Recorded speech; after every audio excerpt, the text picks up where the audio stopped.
So I'm at the Battle of Malta with a superstar of the poker world, Patrik Antonius. So you've been to Malta before. Yeah, I've been a couple times. It's I think almost everyone who's played poker for a long time, like me, has been here at some point. Okay. It's a nice destination for poker. But what brings you specifically here today? This trip, my company had a promotion for the first line of poker, the new And this is the. social media application. But yeah, we just ran a tournament here and so on. Nothing more into it. We're building a community right now. Can you tell us? Can you tell us just a little bit about the app exactly? What are some of the benefits of it? Yeah, basically, we are trying to solve all the issues that poker players are facing, which is like finding other players to play with, finding the poker rooms to play with, taking seats, registering to the tournaments without any hustle lines. So basically, we want to connect everyone. We want to connect the players together who play the same games, and then for them to find the casinos. So basically, what's coming up, you're going to start seeing real live data, what's happening in the poker rooms, and we're going to be the link between the poker rooms and the players. So this is one of the, I would say, most annoying things as a poker player, that you have to go to the poker room and then see what the games are there, and then you're gonna wait sometimes if there's no games for you or full games or so on. But now you can do everything in advance. You can see what is out there. You can create a game with your friends or anyone who just are willing to play those games, and you can take seats and so on. So this app is pretty much going to be a have for anyone taking poker serious or wanting to play poker competitively. And how long have you been playing poker professionally?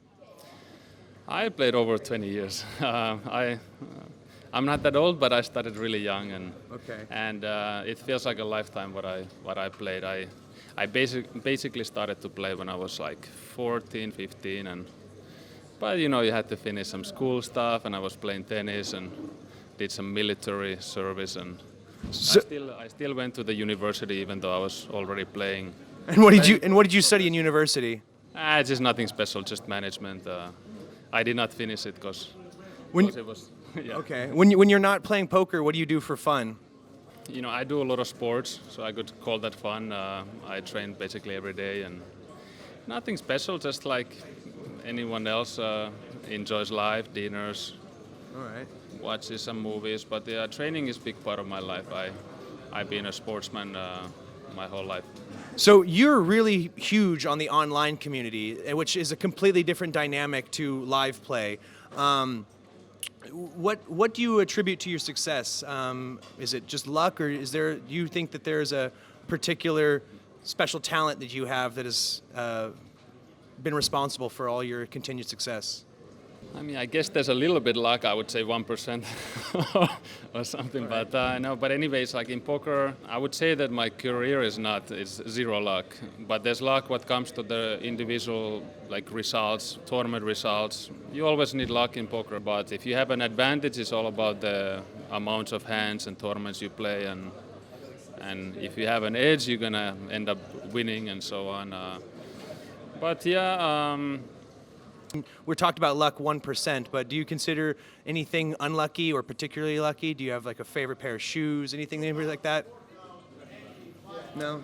Not really. I'm not superstitious in that way, but you know, what comes to poker, I'm just trying to work on the things that there's certain thing about superstitious, like there's a lot of things, this energy and so on, but I'm trying to give myself best chance to feel good and then have a good results. Like some days you just feel like shit and the results are bad because your energy is low, and you know you're not like 100% sharp on your brain that day, and so I'm just trying to do training, sleep good, eat good, so I'm giving myself best chance in this way. But yeah, in poker actually, I mean, it's always important that you're working on your game, you're working on yourself, you're always improving. If you stop improving, then You stagnate. Then everybody's improving all the time, pretty much in poker. Now you have a career that's dates back to the '90s. I mean, what are some of the big giant changes you've seen in your 20 years? I mean, what are the biggest changes? The things that have kind of shocked you or surprised you? Or maybe things that you used to like? Well, it's a massive change. I mean, basically, when you go 20 years back, nobody knew how to play, and it was just like you could play forever, and then you would just be guessing that who's the best player, who's good. Like, we had no information, and all the books that were written were obviously like horrible. Like, they would just guide you in the wrong direction. They would tell you to play too tight and all these things, and so, you know, poker has evolved, and once they got these, there was a moment when they started to give out last-hand histories in online poker. Then people started to get data and analyze the data of the hands, and that's when... Almost like studying a chessboard in a chess game. That's when, yes, that's when the improvement started to come fast, and now people been trying to solve poker in different ways, and there's a lot of things that we know now that is right or wrong, and so on. And back in the days, nobody really knew. There was nothing. Everybody just had their brain and were playing and trying to do their best and figure it out. The games were very different back in the days than now. You mentioned those guidebooks, those older guidebooks. Was there ever any particular book that you remember reading that you found particularly insightful? The funny thing is that I've never read a poker book in my life. All right. I never read one. I've always learned just through my own playing practice. I've been analyzing just different situations and different opponents and what is the right thing to do against this opponent and this is how I improved. I do know about the books. Doyle Brunson wrote the Super System long time ago. That was the first book that I was telling you to play more aggressive and so on. And I did read Barry Greenstein's book, like a couple pages, because he had some fun things that he wrote some hands that how he played and what you would do and so on. And that's the only thing I've read. Have you ever considered writing a book yourself? I haven't really seriously considered it. If I would write a book, it would be more about my life. I think that would be a rather interesting book based on what I know about you.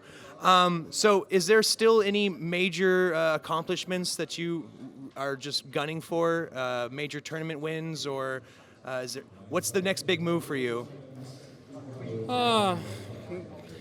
I'm just looking what's happening. I'm still playing the high rollers, like these big tournaments, 100,000 buy-in, 50,000 buy-in, 25. Like these kind of events are interesting, and main events in EPTs and so on. But I've always been a cash game player, so I kind of go where the big cash games are. And so you prefer cash games over tournament play? Kind of, for me, yes. It's they both have good and bad sides, Yes. bad things. So tournament poker is really important. That it's like the sports part of poker. Yeah. It's a competition where everybody starts with the same. It's more of an endurance check. Yeah, you get paid based on how you finish. And cash games, you can also only lose the buy-in. Cash games, you can lose as much as you keep playing, you can lose and you can win. Like it's like a I see it more like a gambling thing that you have to really manage yourself. You have to be good at other things than in tournaments. It's like in cash games, if you have one bad day, it can be devastating. But in tournaments, one bad day is going to be one normal day, nothing different. And in tournaments, obviously, we have this dream in poker that you can win a satellite ticket from very small amount to get to the main event, and you can win the main event, and it's going to be a life-changing money forever. And it's like everyone's dream is this. Like a Cinderella story. Yeah, like we have. I mean, poker has changed so many players' lives with, massive tournament win comes out of nowhere, and it can come with very small money. I mean, you can turn 5,000 to $1 million in one tournament. Yeah.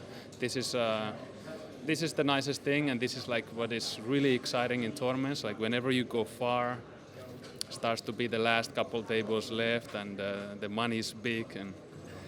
And so obviously a big part of being an international poker player is travel. What's the furthest you've ever traveled Because you said you were telling me you live currently in Monte Carlo now. So what's the furthest you've ever traveled for a tournament?